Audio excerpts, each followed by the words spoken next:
Greetings guys, welcome back to my channel. My name is Monette and this is my channel Evolve with Monette. For those of you that are new here, I am a professional intuitive empath and I am so happy to share some energy with you today. So we're going to jump right into the topic of the video. I imagine this one will be a quick one. Hopefully, I say that all the time. I have the highest aspirations, okay guys? So this one is about trauma symptoms. Delayed or resurfacing trauma symptoms. Now, in the last couple of years, as I purged an emotional divorce, or a divorce, a spiritual divorce of sorts, I noticed that after about 7 months after, I started experiencing actual pain that I had to purge that manifested in my body. It's so amazing, the mind-body connection that I hadn't made to that relationship until the last 4 or 5 years for me. And so I came across this on YouTube today, which I think is taken from Instagram or Facebook. It's one of those little blurbs, and I'm going to read it to you and then let's chat about it. And so this is something that I actually mentioned this in another video I put up recently about purging pain and how I was going to make a video about that. And my angels don't miss a beat. And they kind of brought this right into my line of sight. So I knew it was for us to share. You may not realize the extent to which you were emotionally abused and exploited. There can be a delayed onset of symptoms from the trauma or even symptoms that you thought were healed resurfacing months or years later, associated with the trauma you went through in a toxic or abusive relationship. Trauma can affect your memory. It can also cause disassociation from your most painful aspects of the experience itself. Your brain was protecting you by essentially numbing you initially before you were ready to process it, which is why the disparate parts of the trauma may pop up, such as words, sounds, images, and visceral reactions at the time of the event, otherwise known as PTSD, or being triggered. If you were gaslighted, if you were gaslighted by a narcissist, there's a great deal of cognitive dissonance to sift through as well. Be gentle with yourself, sweet empath, as you begin to grapple with the full gravity of what you went through. When I came across this, and it was written by, it's from the Instagram account of Shahidi Arabai MA at Self-Care Warrior. So that's where I saw that. And I've been super into self-care, always have been, but in the last couple of years, I've needed self-care. I've had to heal, physician, heal thyself. I've had to become my own everything in many ways. And that doesn't mean that I didn't get some therapy, y'all, because I certainly did and probably still need more. However, back to us. This is something that happened to me. I think I had a watershed moment in a video, and I'll see if I can link it below. It's one of my videos. I'll see if I can connect it in a card above. I don't even remember what the title of the video was, but I talked about, I was watching, I think, a reading, or I got a reading, I don't know, something happened, and the person, a random stranger, just started talking about how abused I had been in the relationship. Now, this is something I had a cognitive dissonance to. I had not felt what had happened. Now, that's not true. I knew it was abusive, but I had been in denial. I had been shoving it down and shoving it down and shoving it down and shoving it down. And the person who was doing it knew it was abusive too. I remember them once saying to me, wow, you've been really taking your power back and holding people accountable and cussing people out. I would hate to think what would happen if you ever did that to me. Now, at the time, I was in my heavy state of denial, and I said back to her, even though I knew what was going on, why would I ever do that to you? She knew, and I knew that I was going to get her ass in my own way, but she was hoping that she could push it off for another day. But that was an admission of guilt, one of the many that came in my situation. However, I didn't realize how deeply it affected me, triggered me, and reminded me of some more malignant narcissists in my life that were more vicious and violent. She was more covert, insidious, and it was more psychological.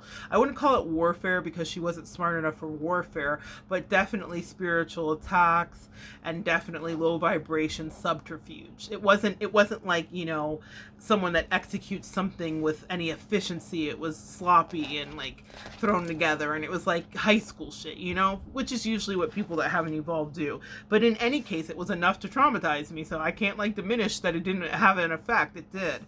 And that's something that I have been going through. My delayed trauma symptoms manifested in physical pain in my body in many ways. And I am out of that now. But one of the last remnants of that, I do believe, was me just having COVID, still feeling symptoms of it, though I'm on the complete other side of it.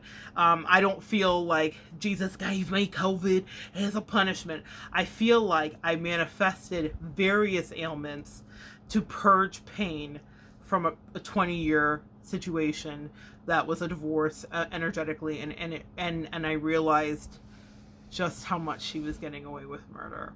Okay, I became Viola Davis. I figured it out, and my angels protected me. The first time I really had the epiphany of it, I recorded it. I came out here to do a video, and I thought it was going to be one. And actually, I was getting ready for bed. I think I'm in my PJs now with my bonnet on, like for real. I don't think I have another video on here with my bonnet on, but I was in my PJs with my bonnet on, and I went through the video, and I tried to kind of let my angels work through me, but a lot of it was me crying, and you see me having an emotional breakdown as it washes over me. The fact that I was in an purposely abusive, not by accident, not because she didn't know better, not because she couldn't have been better, but because she just felt like you're less than, and because my self-esteem at a time when we trauma bonded came in as less than, and she thought she could get away with that murder. And in a way, she did for a long time until I figured it out. But I wanted to make sure that you figure out what your delayed trauma and resurfacing symptoms are about. You are realizing that something happened to you that was bigger than you, and you're realizing that something happened to you and was done, perpetrated upon you. This was not an accident. This was not anything that was haphazard. This was calculated abuse. And that's chilling when you realize it. And also, depending on the type of person you are, you think, this doesn't happen to me. And that's something I struggled with because of the person that I was starting to be. I was really coming into my own in the last 5-6 years, late bloomer always. And so it didn't line up with the person that I had become, with the way I'd stood up for myself. She was grandfathered in. She was the last of the Mohicans. She was. It will never happen again. But it was a painful lesson that I needed. But that doesn't mean that I didn't have to clean this and that I'm still not cleaning it. When I was a kid, my mother was ironing, and she had put the iron, still hot. She set it on the bed or on the ironing board. In any case, I leaned back. Maybe there was an ironing board on the bed. No, it was on the ironing board that was standing up. I don't know, guys. I'm losing the details, but here's what I will never forget. Leaning back to put on my jeans and burning this part of my elbow and arm. The skin that was on my arm came off, and it was on the iron, and all that was here. So I had the worst degree burns that you could have. Was this blister bubbly patch that was about this big, no exaggeration. I had to go to the hospital for weeks while they treated it, scrubbed it, took off the scabbing skin, soaked it in like the solution, and I was in therapy, physical therapy, dealing with that, healing for weeks. Now there's just a smattering of a scar as it's faded and faded throughout the years. But in that moment when that happened, I don't even remember the pain of it. I remember the pain in the ensuing weeks as that fully surfaced, but my body immediately went into shock to protect me. I didn't even realize that my arm was on the iron as I had leaned back. So that's the example that my angels just gave me. For some reason, I haven't thought about that burn and that treatment in years. The worst part of the burn wasn't the moment it happened. The worst part of your abuse will not be the moment it happens. It will be the ensuing months, weeks, and years that you extract yourself out of it when you get away from your abuser and you realize what you escaped and you realize what you endured and what you went through. That will be the worst part for many of you. So our body protects us in the abuse. If you're being hit, if you're being psychologically abused, we rationalize it. We accept the blows. We figure out a different way to exist in that moment just so that we can survive. The mind and the body are incredible things. But do not think, my sweet empaths and light workers and people that are doing energy work in the world, that you will not be held accountable for purging this, healing it, and addressing it. Because the thing that it reminds me of too is a splinter. A splinter that goes into your body will literally come out on its own. Your epidermis will spit it out when it's ready. The surface of your skin will allow it to emerge when it's ready. We will pick and fish out a splinter. If you ever had one in your foot or anything like that, we'll pick it out on your hand, and we'll get it out. But sometimes there's a shard or two left in. The body, just like with shrapnel in the body, will push these things to the surface when it's ready. That's why when people operate on people that have been shot or have fragments or shrapnel inside of them, the doctors will say, well, we left that piece in. I just was dealing with somebody who had a surgery that from a motorcycle accident years ago, and they just now had some shrapnel removed because the doctors then were like, you can survive with this until your body fully heals. We'll take it out later. And they did in fact take it out. But we always get to deal with our trauma and extract those parts. Our body will push it up when we're ready to process it. Pushing up when ready to process is what happens in that situation. Because if we had to deal with it in that moment, we would lose our mind and a lot of us would not still be here. If I had felt the pain of that iron, maybe I would have moved quicker. But I felt the sear, but as soon as the deep pain that I felt for months after, not just weeks, in that, the worst part was the therapy, y'all. Isn't that funny?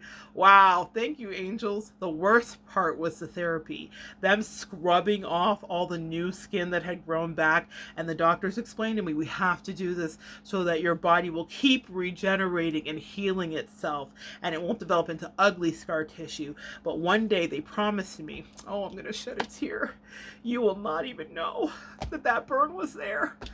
And guys, I promise you, I can barely even see it. Before I leave this earth, it will not be there, because that's the magic of regeneration, replenishment, and renewal after trauma. We come out of it, we shed all of those layers, and we get back to the fresh thing, the new skin, the new experiences, the unsullied parts of ourself. You can come back to a true north as soon as you figure out your real worth and extract yourself from abusive and toxic, low vibrational relationships. Take your time, my darlings, and do not despair. Healing and help is always near. Call on your angels. They want you to know that with them and your ancestors, God of wonders, it's just grow, grow, grow. And like Elsa, one day, in time, we let it go. I love you guys so much. Come back and join me next time, and we will continue to evolve together.